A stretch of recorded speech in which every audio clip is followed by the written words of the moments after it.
Subscribe now and press the bell icon. Never miss an update. Good morning, જય Shri Krishna. Gangotri school ગોંડલમાં આપનું હાર્દિક સ્વાગત કરવામાં આવે છે. હું વાલોડિયા અમિત આજે વિજ્ઞાન વિષયની અંદર પ્રકરણ નંબર 2 આપણી આસપાસના દ્રવ્ય શુદ્ધ છે તેમાં હવે પછીનો પ્રશ્ન જોઈએ. તો હવે પછી છે એ કલીલના ગુણધર્મો. જેમ આપણે દ્રાવણના ગુણધર્મો જોયા એવી જ રીતે હવે વાત આવશે આ કલીલના ગુણધર્મ કે કલીલ દ્રાવણના ગુણધર્મ કે બે વસ્તુમાં આ જ જવાબ આવશે. તો એના 3 કે 4 પોઈન્ટ છે. ક્રમશઃ આપણે પોઈન્ટ જોઈએ. પહેલું કે કલીલ છે એ વિસમાંગ મિશ્રણ છે. મિશ્રણના આપણે બે પ્રકાર પડ્યા હતા, સમાંગ મિશ્રણ અને વિસમાંગ મિશ્રણ. વિસમાંગ મિશ્રણ કોને કીધું હતું? કે જેની અંદર મિશ્રણ એટલે બે પદાર્થો ભેગા હશે. વિસમાંગનો મતલબ બે પદાર્થોને આપણે ભેગા કરીએ ને ત્યારે તેઓ એકબીજામાં મિશ્ર થઈ જતા નથી, એકબીજામાં એક સરખી રીતે ગોઠવાઈ જતા નથી. આવું જે દ્રાવણ, આવું જે મિશ્રણ છે એને કેવું કીધું હતું આપણે? વિસમાંગ મિશ્રણ તરીકે છે એ ઓળખવામાં આવે છે. તો કલીલના ગુણધર્મોમાં પહેલો ગુણધર્મ કે કલીલ દ્રાવણ એ કેવા પ્રકારનું મિશ્રણ છે? વિસમાંગ મિશ્રણ છે. તો એનો મતલબ કે આની અંદર એટલે કે કલીલ દ્રાવણમાં જે કણો છે એ એક સરખી રીતે છે એ ભળી જતા નથી. આ પહેલો. બીજું, અહીંયા આ જે કણો છે એ કદમાં કેવા છે? અતિ સૂક્ષ્મ છે. અને અતિ સૂક્ષ્મ કણો છે એ કદમાં હોવાને લીધે તેને નરી આંખે છે એ જોઈ શકાતા નથી. આ કલીલ દ્રાવણના બે ગુણધર્મ થયા. પહેલો ગુણધર્મ શું આવ્યો? કે તે વિસમાંગ મિશ્રણ છે. કલીલ દ્રાવણની અંદર કણો છે એ કદમાં કેવા છે? અતિ સૂક્ષ્મ છે. અને અતિ સૂક્ષ્મ હોવાથી તે નરી આંખે છે એ જોઈ શકાતા નથી. બે પોઈન્ટ. હવે ત્રીજો પોઈન્ટ, અહીંયા જે કલીલ દ્રાવણની અંદર જે કણો છે એ કદમાં થોડા મોટા છે કે જેથી કરીને પ્રકાશના કિરણપુંજ, કિરણપુંજનો મતલબ શું થશે? કે કિરણોનો સમૂહ. એટલે પ્રકાશના કિરણોનો જે સમૂહ છે એનું શું થાય છે? આ કલીલ દ્રાવણની અંદર રહેલા કણો વડે તો પ્રકીર્ણન થાય છે. અને પ્રકીર્ણન થાય છે જેથી કરીને આપણે છે એ પ્રકાશનો માર્ગ એને સહેલાઈથી જોઈ શકીએ છીએ.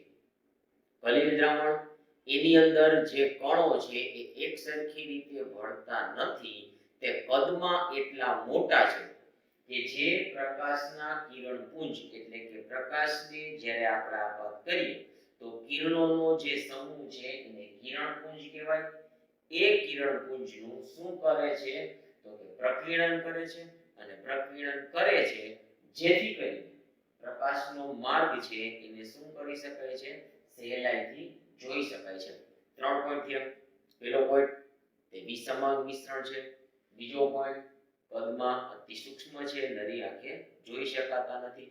ત્રીજો પોઈન્ટ કણો કદમાં એટલા મોટા છે કે જે એના ઉપર આપણે કિરણપુંજ પ્રકાશનું આપાત કરીએ તો પ્રકાશનું પ્રકીર્ણન થાય છે. અને પ્રકાશનું પ્રકીર્ણન થવાથી પ્રકાશનો માર્ગ એને સહેલાઈથી જોઈ શકાય છે. આ 3 પોઈન્ટ. હવે એના પછી કે આવું જે કલીલ દ્રાવણ છે તેને જો આપણે ખલેલ પહોંચાડ્યા સિવાય સ્થિર રાખી દેવામાં આવે તો એની અંદર તરતા કણો એટલે કે કલીલ કણો એ તળિયે બેસી જતા નથી. એટલે કે તે એક સરખી રીતે ભળી ગયેલા હોય છે અથવા તો તળિયે બેસી જતા નથી. તો શું કહી શકાય? કે આવું જે દ્રાવણ છે એને કેવું કહેવાય? સ્થાયી દ્રાવણ તરીકે છે એ ઓળખવામાં આવે. તો 4 પોઈન્ટની અંદર 4 શબ્દો છે મહત્વના છે. પહેલામાં વિસમાંગ મિશ્રણ, બીજામાં નરી આંખે ન દેખાય, ત્રીજામાં પ્રકીર્ણન થઈ શકે અને ચોથામાં સ્થાયી છે. છેલ્લો પોઈન્ટ, આ જે કલીલ દ્રાવણની અંદર રહેલા જે કણો એટલે કે કલીલ કણો એને ગાળણ પ્રક્રિયા દ્વારા છે એ છૂટા પાડી શકાતા નથી. પાડવા જ છે તો એના માટે છે એ વિશિષ્ટ પદ્ધતિનું નામ આવશે. પદ્ધતિનું નામ શું આવે છે? સેન્ટ્રીફ્યુગેશન પદ્ધતિ દ્વારા આ જે કલીલ કણો છે તેને સહેલાઈથી દૂર કરી શકાય છે. 5 પોઈન્ટ 5 શબ્દ યાદ રાખો એટલે તમારી પાસે આ કલીલના ગુણધર્મ છે એ તૈયાર થઈ જાય. પહેલું, વિષમાંગ મિશ્રણ છે. બીજું, નરી આંખે જોઈ શકાતા નથી. ત્રીજું, પ્રકીર્ણન કરી શકે છે. ચોથું, સ્થાયી છે. અને પાંચમું, સેન્ટ્રીફ્યુગેશન પદ્ધતિ દ્વારા કલીલ કણોને છે એ છૂટા પાડી શકાય છે. તો આ જે વાત થઈ, કોની વાત થઈ? કલીલના ગુણધર્મોની. હવે અહીંયા જે શબ્દ આવે છે કલીલ દ્રાવણ, તો અહીંયા આવતો આ જે શબ્દ દ્રાવણ છે ને, તો દ્રાવણ માટે યાદ કરો આપણે બે શબ્દ આવ્યા હતા. દ્રાવણ કેવી રીતે તૈયાર થાય? દ્રાવક અને દ્રાવ્ય એ જ્યારે મળશે, એકબીજામાં ભળશે, ત્યારે શું તૈયાર થશે? દ્રાવણ. તો અહીંયા જે કલીલ દ્રાવણ છે એ કલીલ દ્રાવણ ક્યારે તૈયાર થશે? તો પરિક્ષેપિત કલા અને પરિક્ષેપણ માધ્યમ આ બંને જ્યારે ભળશે, એકબીજામાં મિશ્ર થશે, ત્યારે કલીલ દ્રાવણ છે એ તૈયાર થાય છે. પરિક્ષેપિત કલા માટે બીજો શબ્દ કદાચ એવો આવે, વિક્ષેપિત કલા. અને પરિક્ષેપણ માધ્યમ ને બદલે બીજો શબ્દ કયો વાપરી શકાય? વિક્ષેપણ માધ્યમ. સિમ્પલ વસ્તુ. દ્રાવણ માટે કેટલા પદાર્થો જોશે? બે પદાર્થો. બે પદાર્થોને આપણે શું કરશું? ભેગા કરશું. તો બે પદાર્થોને આપણે ભેગા કરીએ તો જે પદાર્થ છૂટો પડશે એટલે પરિક્ષેપિત કલા અથવા તો વિક્ષેપિત કલા કહેવાય. અને જે પદાર્થ છૂટો પડે છે, કેની અંદર છૂટો પડશે?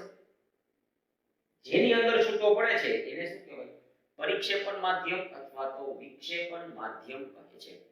જે પદાર્થ છૂટો પડે છે એને પરિક્ષેપિત કલા અથવા તો વિક્ષેપિત કલા કહેવાય. જેની અંદર છૂટો પડે છે, જે પદાર્થમાં છૂટો પડે છે એને પરિક્ષેપણ માધ્યમ અથવા તો વિક્ષેપણ માધ્યમ તરીકે છે એ ઓળખવામાં આવે છે. જનરલી આપણે વાત કરી કે દ્રાવણ છે એ ની અંદર બે પદાર્થો હોય, દ્રાવ્ય હોય અને દ્રાવક હોય. તો જે દ્રાવ્ય હશે એ દ્રાવ્ય એ જ શું થશે? પરિક્ષેપિત કલા. અને એમ નો કેવું હોય તો શું કહી શકાય? વિક્ષેપિત કલા. અને દ્રાવક તરીકે કોણ હશે? પરિક્ષેપણ માધ્યમ. અને પરિક્ષેપણ માધ્યમ ન કેવું હોય તો શું કહી શકાય? વિક્ષેપણ માધ્યમ. બરાબર? તો અહીંયા દ્રાવ્ય અને દ્રાવક, દ્રાવ્ય તરીકે પરિક્ષેપિત કલા, જે પદાર્થના કણો છૂટા પડશે એને પરિક્ષેપિત કલા કહેવાય. અને જેની અંદર છૂટા પડે એને શું કહેવાય? પરિક્ષેપણ માધ્યમ. તો અહીંયા જે આ પરિક્ષેપિત કલા અને પરિક્ષેપણ માધ્યમ એની ભૌતિક અવસ્થા, એટલે કે ભૌતિક અવસ્થા કેટલી આવી હતી? આપણે 3 આવી હતી, ઘન, પ્રવાહી અને વાયુ. તો એની આ ભૌતિક અવસ્થા છે એ અલગ અલગ હોવાથી તેનું શું કરવામાં આવે છે? વર્ગીકરણ કરી શકાય છે. અને વર્ગીકરણ કરી અને જોવા મળતા જે બધા જ કલીલ છે એ આપણા માટે રોજિંદા જીવનમાં ખૂબ જ ઉપયોગી છે. તો આપણને અહીંયા જે કોષ્ટકની અંદર જે કલીલ છે એ કલીલના સામાન્ય ઉદાહરણ છે એ દર્શાવેલા છે. અને અહીંયા આ જે કલીલ દ્રાવણના સામાન્ય ઉદાહરણમાં કલીલના આપણે વિવિધ પ્રકારો પાડ્યા છે. કોના આધારે વિવિધ પ્રકારો પાડ્યા છે? તો જો અહીંયા લખ્યું છે તેની ભૌતિક અવસ્થા અલગ અલગ હોવાથી તેનું શું કરવામાં આવે છે? કલીલનું વર્ગીકરણ કરવામાં આવે છે. તો આ જે કલીલ છે એ કલીલના વર્ગીકરણમાં આ રીતે તેને અલગ અલગ નામથી છે દર્શાવવામાં આવે છે. અહીંયા જે કલીલ દ્રાવણ છે તો હમણાં જ વાત કરી હતી, કલીલ દ્રાવણ ક્યારે તૈયાર થશે? કે જ્યારે પરિક્ષેપિત કલા અને પરિક્ષેપણ માધ્યમ એકબીજામાં ભળશે, એકબીજામાં મિશ્ર થશે, ત્યારે આપણને શું મળશે? કલીલ દ્રાવણ મળે છે. તો પરિક્ષેપિત કલા એને બીજું શું કહેવાય? વિક્ષેપિત કલા. તો અહીંયા લખ્યું છે વિક્ષેપિત કલા. પછી પરિક્ષેપણ માધ્યમ, પરિક્ષેપણ માધ્યમ એટલે વિક્ષેપણ માધ્યમ. તો અહીંયા લખ્યું છે વિક્ષેપણ માધ્યમ. એની તમે જોઈ શકો છો આ અવસ્થા દર્શાવેલી છે. ભૌતિક અવસ્થા દર્શાવેલી છે. ભૌતિક અવસ્થા તમે જુઓ તો અલગ અલગ છે. તો આ જે ભૌતિક અવસ્થા અલગ અલગ, એના આધારે કલીલના નામ પણ અલગ અલગ આવશે અને સામે તમને એનું એક એક ઉદાહરણ છે એ દર્શાવેલું છે. બરાબર? એટલે અહીંયા આપણે ક્રમશઃ છે એ જોતા જઈએ. જોજો અહીંયા પરિક્ષેપિત કલા કોને કહેવાય અને વિક્ષેપણ માધ્યમ, અહીંયા વિક્ષેપિત કલા અને વિક્ષેપણ માધ્યમ કોને કહેવાય તો આપણે એની એકવાર વાત કરી દઈએ, પછી એના ઉદાહરણ અને કલીલના પ્રકારની છે આપણે વાત કરીએ.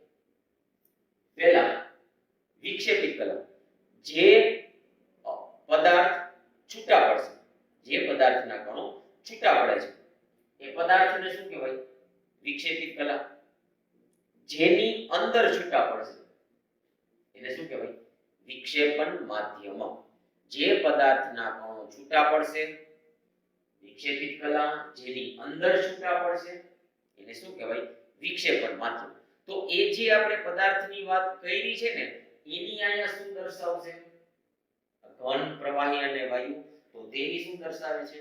ભૌતિક અવસ્થા દર્શાવે છે. અને એના આધારે એનું આ રીતે અલગ અલગ નામમાં શું કરવામાં આવે છે? તો વર્ગીકરણ કરવામાં આવે છે. અને છેલ્લે તમને એના છે એ 1 થી 2 ઉદાહરણ દર્શાવેલા છે. આપણે ક્રમશઃ જોતા જઈએ. જો અહીંયા તો પહેલા ઉદાહરણ તરીકે શું આપ્યું છે તો ધુમ્મસ, વાદળ અથવા તો ઝાકળ.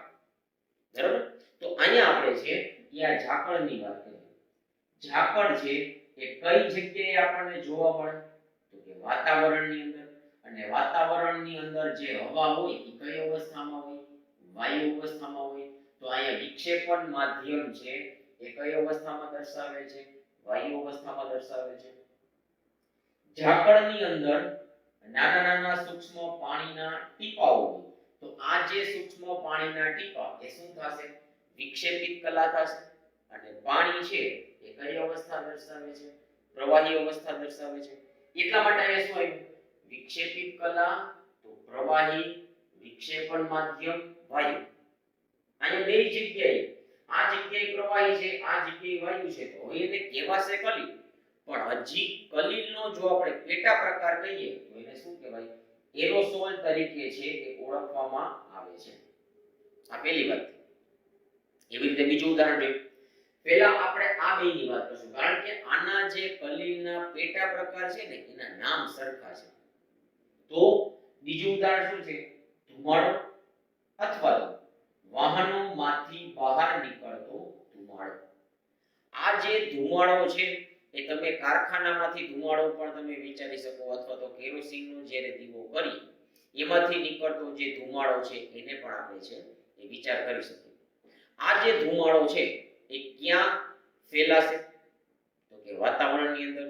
વાતાવરણની અંદર જે હવા છે એ કઈ અવસ્થા દર્શાવે છે? વાયુ અવસ્થા દર્શાવે છે. અને આ જે ધુમાડાના કણો છે એ કણો અતિ સૂક્ષ્મ છે પણ એ કણો કઈ અવસ્થાના હોય છે? તો ઘન અવસ્થાના હોય છે. તો શું કહી શકાય? વિક્ષેપિત કલા જો ઘન અવસ્થામાં હોય, વિક્ષેપણ માધ્યમ જો વાયુ અવસ્થામાં હોય તો એને કહેવાશે કલીલ. પણ કલીલનો કયો પેટા પ્રકાર કહેવાશે? એને એરોસોલ તરીકે છે એ ઓળખવામાં આવે છે. હવે એના પછી ત્રીજું ઉદાહરણ. જો હવે આ બેની આપણે સરખામણી કરીએ, ફીણ. પહેલા આ ફીણની વાત કરીએ તો એના ઉદાહરણમાં લખેલું છે સેવિંગ ક્રીમ અથવા તો પ્લવન. આ જે પ્લવન શબ્દ છે એ 10મા ધોરણની અંદર જૂના સિલેબસની અંદર ફીણ પ્લવન એવો શબ્દ આવે. તો ફીણ પ્લવન, ફીણ શબ્દ આવે છે એનો મતલબ કે ક્યાંક ને ક્યાંક ફીણ અથવા તો પરપોટા ઉત્પન્ન થતા હશે. અને ફીણ અથવા તો પરપોટા ઉત્પન્ન થવા માટે એક સારામાં સારું ઉદાહરણ તો પાણી ભરેલા ગ્લાસની અંદર સ્ટ્રો નાખી અને જ્યારે તમે ફૂંક મારો તો ફીણ ઉત્પન્ન થાય છે. આ ફીણ ઉત્પન્ન થવાનું એક વ્યવહારિક ઉદાહરણ દર્શાવી દીધું. બરાબર? તો પાણી ભરેલો ગ્લાસ એનો મતલબ કે પાણી એટલે કઈ અવસ્થા થઈ તો કે પ્રવાહી અવસ્થા થઈ.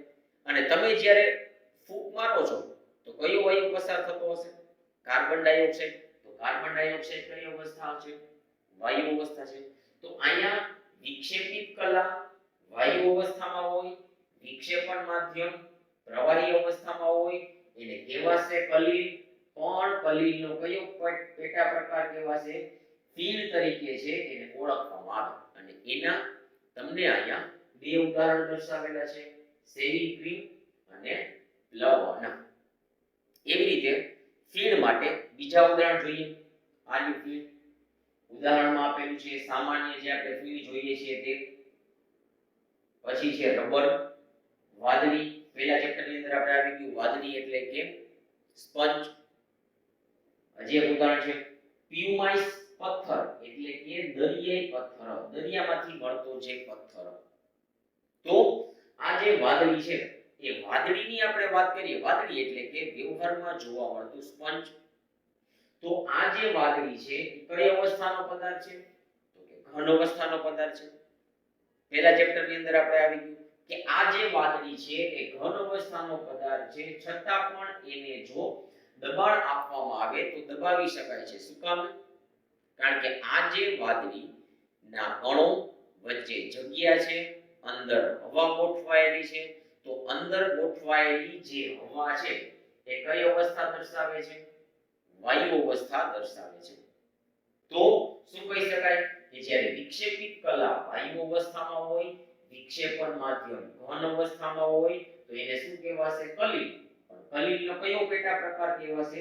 એને ફીણ તરીકે છે એ ઓળખવામાં આવે છે. તો આ બે ફીણમાં તફાવત શું છે? ઉપરના ફીણની અંદર વિક્ષેપિત કલા તો વાયુ અવસ્થામાં છે, પણ વિક્ષેપણ માધ્યમ તમે જુઓ તો બદલાઈ જાય છે. ઉપરનું જે આ શેવિંગ ક્રીમ અને પ્લવન છે એના માટે વિક્ષેપણ માધ્યમ કઈ અવસ્થામાં છે? પ્રવાહી. અને ફીણ, રબર, વાદળી અથવા તો દરિયાઈ પથ્થરમાં જે વિક્ષેપણ માધ્યમ કઈ અવસ્થામાં જોવા મળે છે? તો ઘન અવસ્થામાં જોવા મળે છે એવું કહી શકાય. હવે બે સરખા નામ હોય એવા પાછા ઉદાહરણ લઈએ. જો અહીંયા છે સોલ, અહીંયા છે ઘન સોલ, તો એનું ઉદાહરણ લઈએ. આ સોલની આપણે વાત કરીએ તો એના તમે ઉદાહરણ જુઓ તો શું આપ્યું છે? મિલ્ક ઓફ મેગ્નેશિયા અને કાદવ. આ મિલ્ક ઓફ મેગ્નેશિયા છે એ એસિડિટીની અંદર અથવા તો પેટમાં બળતરા થાય એમાં રાહત મેળવવા માટે આ મિલ્ક ઓફ મેગ્નેશિયાનો ઉપયોગ છે એ કરી શકાય છે. બેઝિક ગુણધર્મ ધરાવતો પદાર્થ છે. આની વધારે વાત આપણે 10મા ધોરણની અંદર આવશે. હવે આપણે કાદવની વાત કરીએ તો સિમ્પલ વસ્તુ છે એ કાદવ ચોમાસાની ઋતુમાં જોવા મળે, વરસાદ આવે ત્યારે જોવા મળે. તો વરસાદ આવે છે એનો મતલબ કે પાણી એટલે કે કઈ અવસ્થા થશે? પ્રવાહી અવસ્થા. અને કાદવ તૈયાર થવા માટે માટી અથવા તો ધૂળની જરૂર પડે. તો આ જે માટી અથવા તો ધૂળ છે અથવા તો નાની રેતી છે એ કઈ અવસ્થા છે? ઘન અવસ્થા. તો શું કહી શકાય?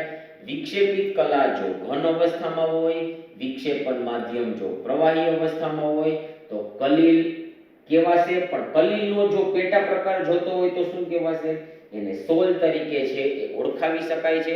અને તેના બે ઉદાહરણ દર્શાવેલા છે, મિલ્ક ઓફ મેગ્નેશિયા અને કાદવ.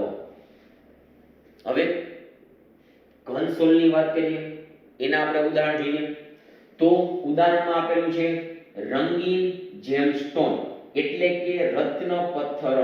ક્યાંક તેનો ઉપયોગ છે એ આભૂષણ બનાવવા માટે છે એ કરવામાં આવે છે. અને બીજું ઉદાહરણ દૂધિયો કાચ. દૂધિયો કાચ એટલે કે દૂધ જેવા સફેદ રંગનો કાચ. આપણે સિમ્પલ વસ્તુ કે જે કાચ છે એ એની આરપાર જોઈ શકાય. આ જે કાચ છે આરપાર જોઈ શકાય છે તો કાચ એ કઈ અવસ્થાનો પદાર્થ છે? તો ઘન અવસ્થાનો પદાર્થ છે. હવે દૂધિયો કાચ બનાવવા માટે એટલે કે દૂધ જેવો સફેદ કાચ બનાવવા માટે એની અંદર જે રંગીન પદાર્થ આપણે નાખીએ છીએ તો ઈ જે નાખવામાં આવતો રંગીન પદાર્થ પણ કઈ અવસ્થામાં હશે? ઘન અવસ્થામાં. તો શું કહી શકાય? વિક્ષેપિત કલા ઘન અવસ્થા, વિક્ષેપણ માધ્યમે ઘન અવસ્થા, એને કહેવાશે કલીલ. અને કલીલનો કયો પેટા પ્રકાર કહેવાશે? એને ઘન સોલ તરીકે છે એ ઓળખાવી શકાય છે. આ સિવાયના કલીલના બીજા ઉદાહરણ એક આવશે આ જેલ અને હજી એક આવશે આ ઇમલ્શન અથવા તો પાયસ. આપણે આ ઇમલ્શન અથવા તો પાયસની વાત કરીએ. તેના ઉદાહરણ કયા છે? તો કે દૂધ અને ફેસ ક્રીમ. તો દૂધની અંદર આપણને ખબર છે દૂધની અંદર પાણી હોય અને દૂધની અંદર ઓરિજિનલ પ્યોર દૂધનું પ્રવાહી હોય. તો દૂધની અંદર પાણી હોય તો પાણી એ કઈ અવસ્થા થશે? પ્રવાહી અવસ્થા. અને ઓરિજિનલ જે દૂધ છે એ પણ કઈ અવસ્થા થશે? પ્રવાહી અવસ્થા. તો વિક્ષેપિત કલા પ્રવાહી અવસ્થા, વિક્ષેપણ માધ્યમ પ્રવાહી અવસ્થા. તો એ કલીલનો કયો પ્રકાર દર્શાવશે? ઇમલ્શન. અને બીજું નામ શું આવશે? તેને પાયસ તરીકે છે એ ઓળખાવી શકાય છે. અને હવે કલીલનો છેલ્લો પ્રકાર જેલ. જેલના ઉદાહરણમાં તમને દર્શાવેલું છે જેલી, ચીઝ અથવા તો માખણ. તો અહીંયા જે આ જેલી છે એ જેલી ચોકલેટ એની આપણે વાત કરીએ, એક ઉદાહરણની વાત કરીએ. તો એ જે જેલી જે ચોકલેટ છે એ કઈ અવસ્થામાં હશે? ઘન અવસ્થામાં. હવે તેની અંદર વિવિધ જે સ્મેલ અથવા તો એસેન્સ નાખવામાં આવે છે. તો એ જે નાખવામાં આવતું જે એસેન્સ છે એ કઈ અવસ્થાનું હશે? પ્રવાહી અવસ્થાનું હશે. અને પછી છે આ જેલી તૈયાર થાય તો શું કહી શકાય? કે વિક્ષેપિત કલા જ્યારે પ્રવાહી અવસ્થામાં, વિક્ષેપણ માધ્યમ જ્યારે ઘન અવસ્થામાં હોય તો એને કહેવાશે કલીલ. પણ કલીલનો કયો પેટા પ્રકાર કહેવાશે? એને જેલ તરીકે ઓળખવામાં આવે છે. અને તેના 3 ઉદાહરણ દર્શાવેલા છે: જેલી, ચીઝ અને માખણ. તો આ રીતે જે કલીલ છે એ કલીલની અંદર જોવા મળતા આ વિક્ષેપિત કલા અને વિક્ષેપણ માધ્યમ એના અલગ અલગ ભૌતિક અવસ્થા એના આધારે તેના અલગ અલગ પેટા પ્રકાર પાડવામાં આવે છે. અને એ પેટા પ્રકારના અહીંયા ઉદાહરણ આપેલા છે. અને આ જે ઉદાહરણ છે તેનો આપણે વ્યવહારમાં ક્યાંક ને ક્યાંક ઉપયોગ કરીએ છીએ. Thank you.